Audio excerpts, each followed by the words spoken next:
असल में अज GTA पारा समूरी सिंध में नेशन वाइज सिंध वाइज अज पुरअमन एहतजाज मुज़ाहरनि जो ऐलान किया उन सिलसिले में असां हिते बारसदाबाद में गॾु थिया आहियूं। पीपल्स पार्टी जी सपोर्ट सां, पीपल्स पार्टी जी मदद सां, सदर ज़रदारी जी सही सां 8 जुलाई 2024 ते कैनल सिंधु दरिया मां कैनाल कढिया वेंदा अहिड़ो फरमान जारी कयो वियो इस्लामाबाद जे ऐवान सदर मां।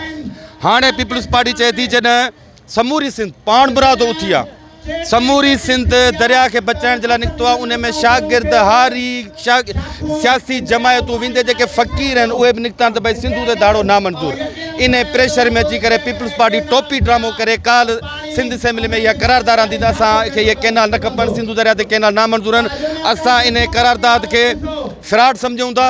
इहो सिंधी माण्हुनि सां धोखो आहे, इहो सिंधी माण्हुनि खे लॉलीपॉप ॾियण जे बराबरि आहे। जेकॾहिं तव्हांखे इहो करिणो ई आहे, इहा तव्हांखे करारदाद आणण जी कहिड़ी ज़रूरत आहे? तव्हां आर्डर जारी करे, सदर ज़रदारी आर्डर जारी करे सिंधु ते कैनाल नामंज़ूर आहिनि, चोलिस्तान कैनाल न खपे, ग्रेटर थल कैनाल न खपे, ॿिया कैनाल न खपनि। बाक़ी तव्हां लफ़ाज़ी तौर ते सिंध असेंबली में वेही करे करारदाद आणियो था, इहो फ्रॉड आहे, इहो सिंधी अवाम सां धोखो आहे। अहिड़ी करारदाद खे असां रद्द कयूं था ऐं असांजी पुरअमन जिदोजहद तेसिताईं जारी रहंदी जेसीं ताईं ज़रदारी इहो नोटिफिकेशन कढे त भई सिंधु ते कैनाल ख़तमु, इहा स्कीम ख़तमु।